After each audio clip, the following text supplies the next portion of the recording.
All right, well, let's go ahead and get started. Good morning or midday.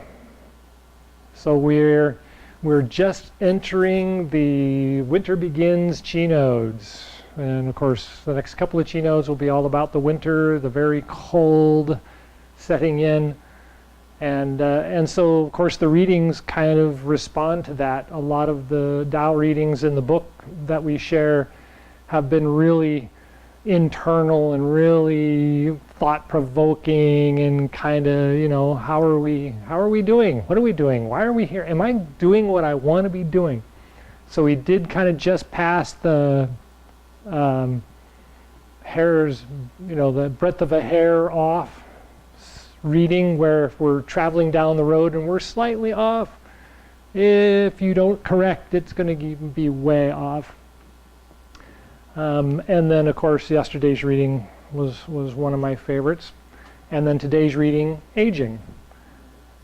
And yeah, and everybody's kind of, aww, because it's that time of year where we really recognize that our age is there. I mean, you know, our abilities of youth are really not as resilient as they were when we were young. And so winter comes and we really have to recognize where we are and why we are here, and then be able to say, yes, this was the plan, this is where I am, this is what I expect, and just put on an extra coat and do what you can, do your best. So with that, we kind of run into the idea that when we draw in and down and the external excitement of summer finally fades away, we become sad, we feel independent, sometimes ignored. And so those kinds of things are why we kind of switch to the internal energy and actually warm up from the inside out instead of standing in the sun and getting the heat in. And so what does that mean? What does warming from the inside out really mean? In a lot of cases, it's a matter of just relying on your internal heat as the basis of staying warm, instead of thinking, well, you know, once it warms up, I'll be fine. If you're not warm, put on an extra coat. Get warmed up. Move around a little bit, not a lot. The other reasoning for this is also because now we're bringing family in closer. So family that may have left the house during the summer to go work in the fields or in the cities or whatever are returning home for the winter, because everybody's got to stay together and work together in order to survive the winter. You're talking about 4 or 5 generations all living in the same home. You've got to have everybody there, because great grandpa and grandma are going to need a lot more help, you know, as we move into the winter. And so those are kind of what we get our winter festivals out of, and you know, some of our holiday celebrations are about gathering the close family together. Have celebrations, have reminders, have inspirational conversations, all those kinds of things all warm us from the inside out. And they help us let go of the things that we may have picked up in the summer that aren't helpful, they're selfish. And so we can let go of those things when the family's around us and everybody's, you know, warm and sharing the past or sharing the future together. Any thoughts about that? No? So then diet, of course, as we've already talked about, we're starting to get into slow cooks. So this coming week actually is going to be a really good slow cook week, because it ends in rain, supposedly. Or is that next week? This week. Is it this week or next week? But it's happening, right? And so with that is going to be heavy clouds, cold, wind, and if anybody else is involved in this whole arthritic kind of character, as soon as the clouds come, you get headaches and tension and pain in the joints and lethargic. All those things all come from that moisture and change of air pressure and things that the winter brings. And so the warmth of slow cooks, the fattiness, just just the leaching out of all of the really good nutrients that slow cooking does is going to be really, really supportive as we move in further into winter. So that's the dietary thing. A little bit of leek is good, a little bit of onion is good. Garlic is always good. Black garlic, if you can get it, is good. That's usually at the Japanese markets. We talked about dashi last week, or miso, right? Dashi kombu. So those things are all going to be really good this time of year. It helps to keep the fluids moving in the system, and it helps to keep the joints warmed up and supported. I could go on, but is that enough for now? Anybody have any questions? Okay, good. All right, so with that, when we talk about the chi in the body, during the summer, the chi was more out on the surface, and it really made us want to move a lot, and makes your skin tingle, and makes you want to get out and enjoy the sun. And in the wintertime, we feel it more internally. The heart and the lungs actually feel heavy almost. And so we have to keep the chest up and open, and we have to keep the breathing smooth. The diet can vary depending. A lot of people, when the cold comes, the diet starts to sag, and then you end up with a lot of distress in the stomach, in the kidneys, in the hips, and in the legs.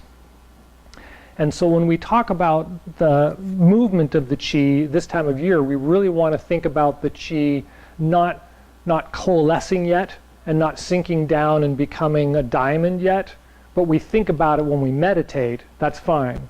But when we're up doing our Qigong exercises, we want to feel the inside to be more fluid and more loose, but more moving us instead of us moving it.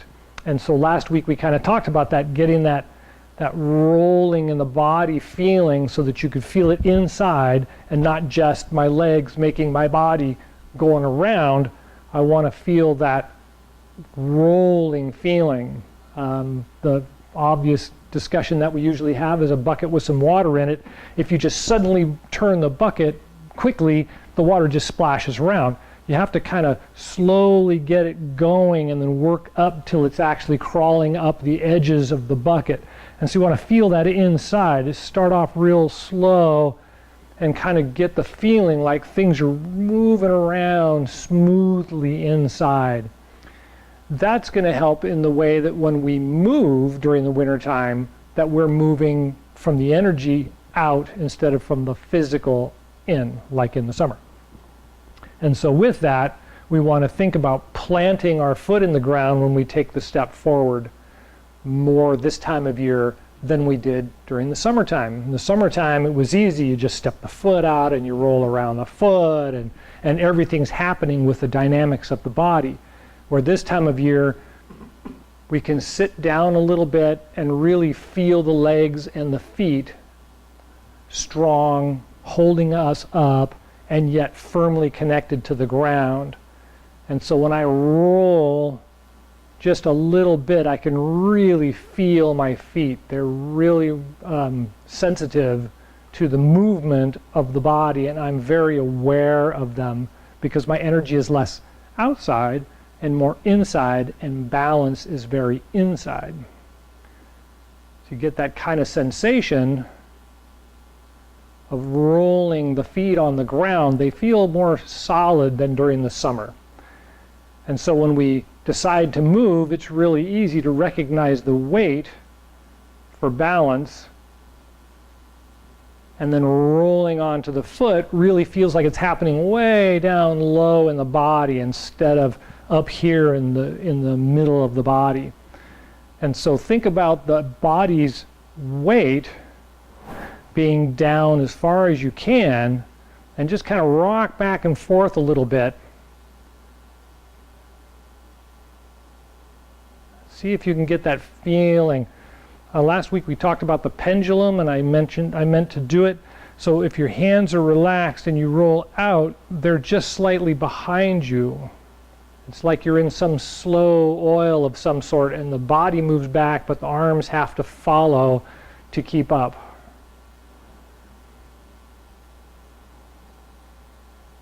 And then try the other foot.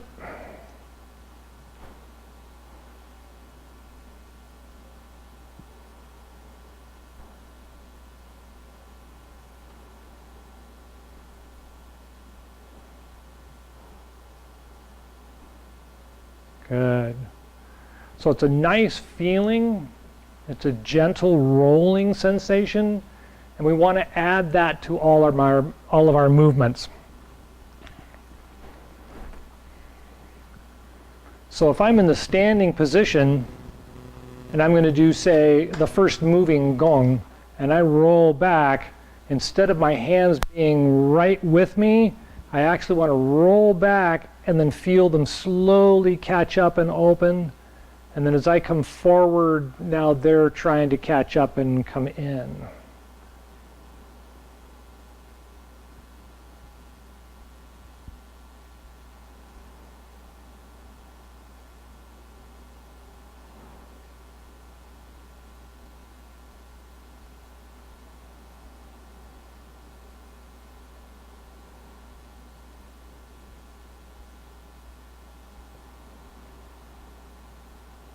Good. So it should feel very much the same as it does in the summertime. You'll notice that the energy should stay kind of the same, but it just varies through the transition periods. So with that, what I mentioned in the email is that the breath tries to congeal at this time of year, and so if you do the breathing exercises, it probably feels fine once you get going, but either beginning it or wandering around through the day and thinking, take a nice breath and relax, things aren't coming in quite as much as they were, and exhaling takes a little bit more thought and more patience. That's part of this, the energy's congealing. The heart and the lungs feel heavy this time of year. And so we want to take a couple of breaths and kind of stretch out the lungs a little bit and get them warmed up.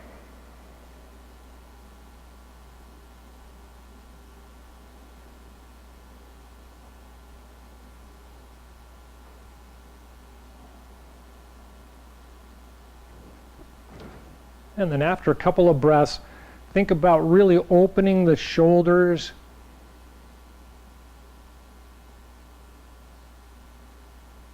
And then as you exhale, try to be as slow and patient as you can.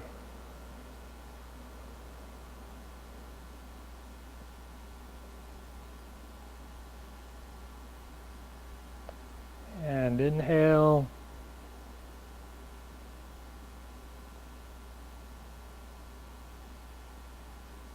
And exhale.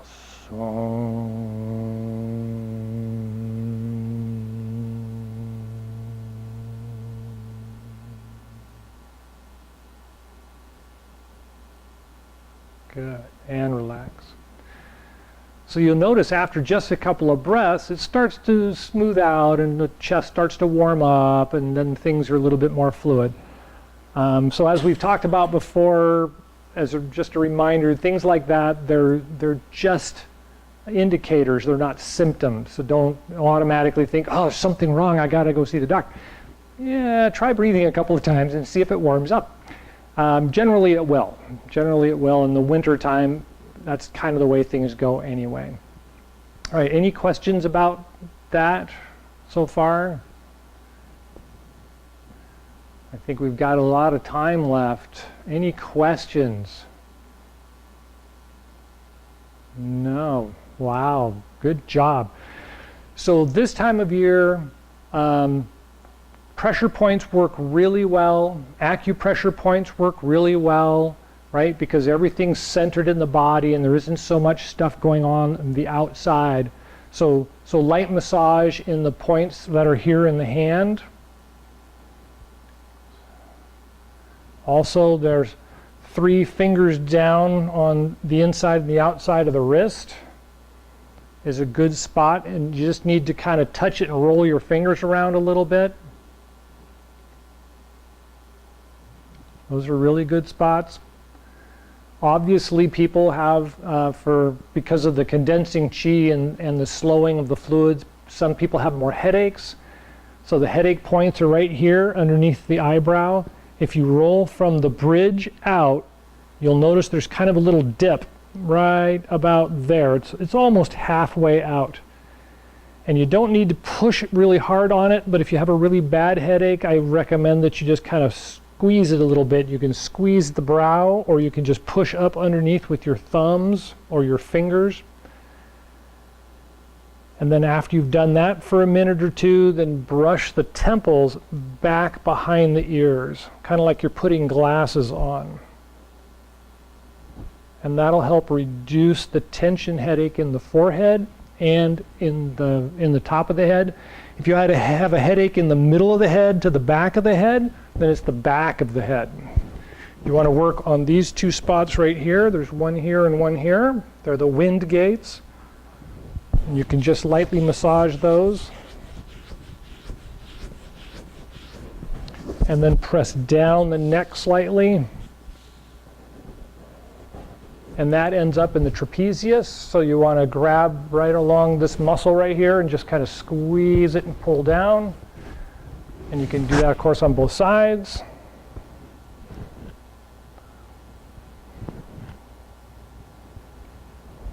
So this time of year is also really good for kidney charges, because the kidney fluid is one of the fluid regulators, and when the fluids slow down and get thick, they can cause some pain. So lower back pain, make loose fists and rub the kidney area. And you don't need to rub it very hard, just rub it gently. And that loosens up the hips and helps to relax the legs. And then the last thing is down the legs. So down the outside of the legs, 3 times. And then down the front of the legs, 3 times.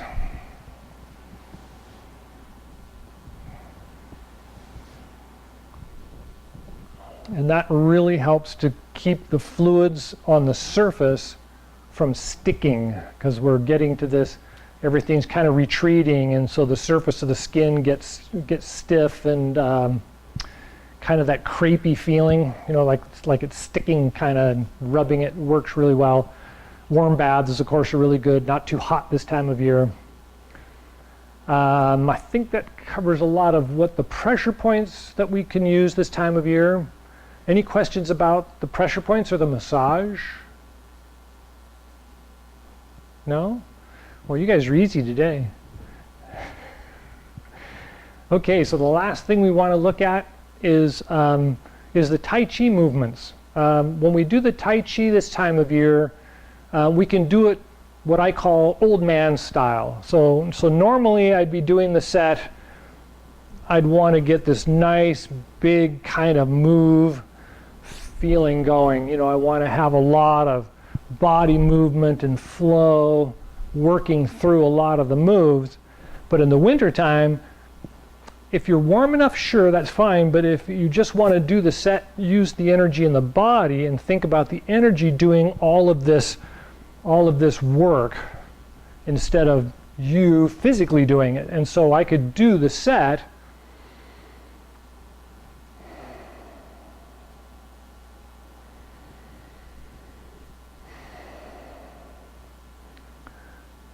with a lot less movement on the outside, but I'm feeling a lot of my movements happening inside. I'm focusing the way the body is rolling and moving, and my breathing and everything is more accentuated on the inside in the idea of the movement, instead of the body just doing the movement and then the breath following the movement. So it's not like the breath changes place with it, it's just the intention. Our intention, the focus of it changes from outside to inside. So with that, let's take a look at the Qigong, moving Qigong exercises. So we just did the 3 gates Gong, and as you probably noticed, it wasn't quite as big. And as I moved back and my hands caught up, I was ready to already start my rolling forward as my hands were kind of coming out and then following the body and coming forward. But the movements are smaller. They're not needing to be quite as exaggerated, except on the inside. So we want to feel the roll back and the wave kind of roll up and fill the body. And then as you roll down and the wave rolls out and away, you can kind of really feel the body fall in and collapse or shrink and descend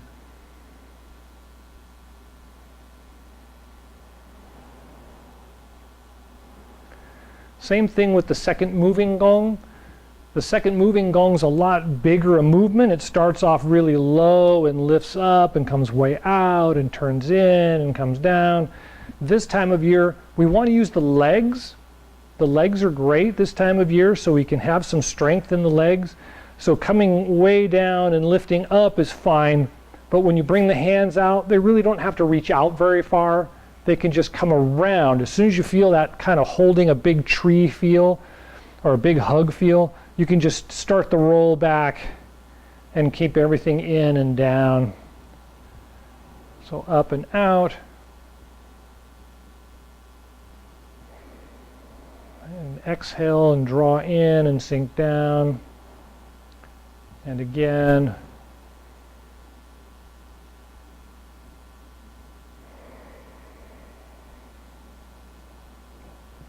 And the same thing with reversed. So when I come up and roll back and my hands open, all I need to do is kind of roll them around and form that little hug and then bring them right back in again.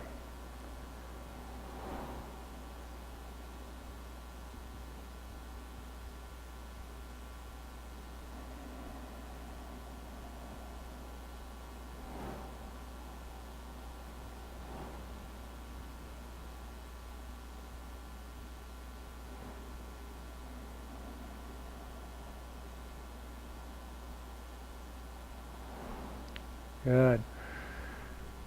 So I think I mentioned last week that a little bit of strenuous exercise for the lower half of the body is good this time of year, right? It kind of reverts back to the old chop wood, carry water, right?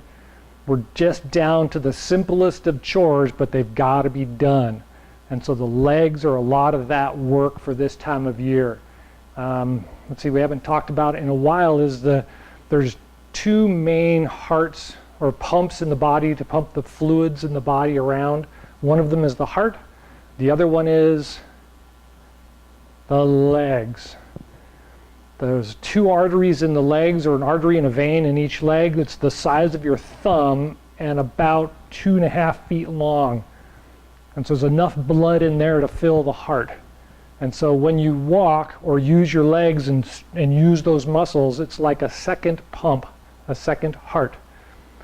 And because the energy is sunk down for this time of year, the legs do a lot of work, and they should do a lot of work even into the winter time. And I mean, until we get to the dead winter, and then we kind of, hibernate for a month or so. All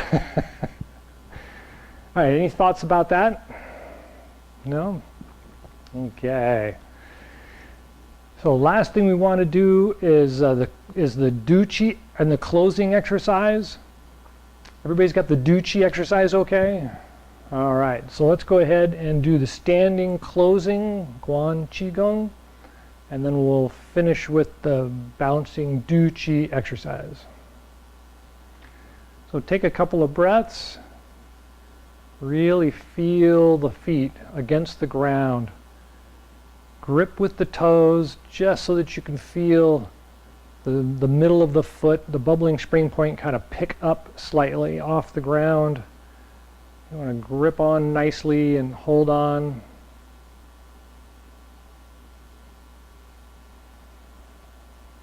Straighten the back, straighten the hips, lift up the head, tuck in the chin, rest the tip of the tongue on the roof of the mouth, just behind the front teeth.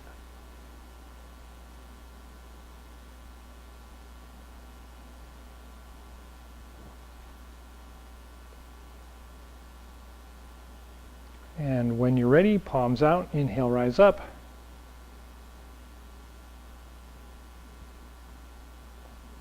So,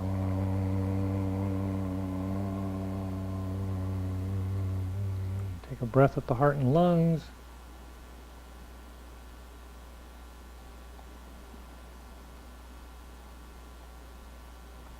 And the Dan Tian and Ming Man.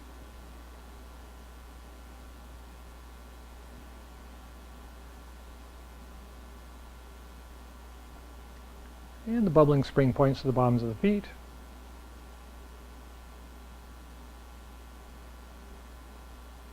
And take a couple of breaths and feel that connection of the feet to the ground. grip with your toes. Feel the heels and the toes pinching together, lifting up the bubbling spring point.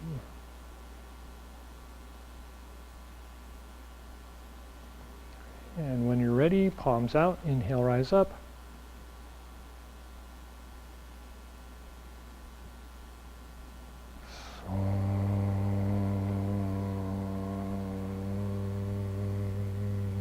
Take a breath with the heart and lungs.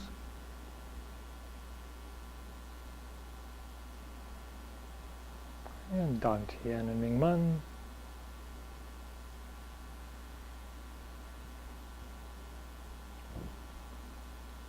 And bubbling spring points in the bottoms of the feet.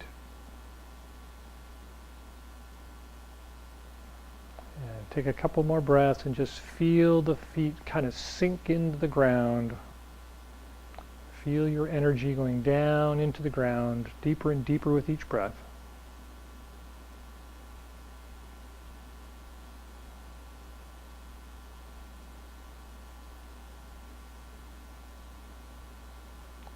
And one more.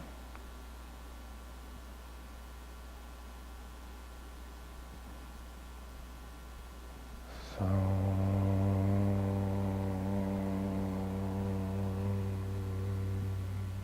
take a breath with the heart and lungs.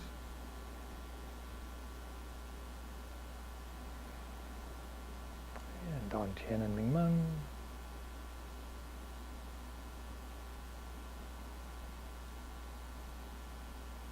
And bubbling spring points.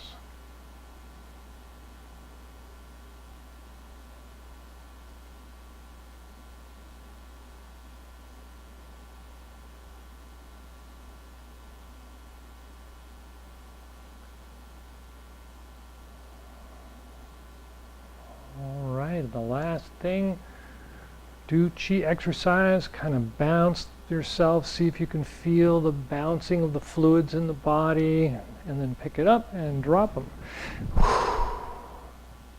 And the middle, and up high, and one more time, start low, and middle, and up high.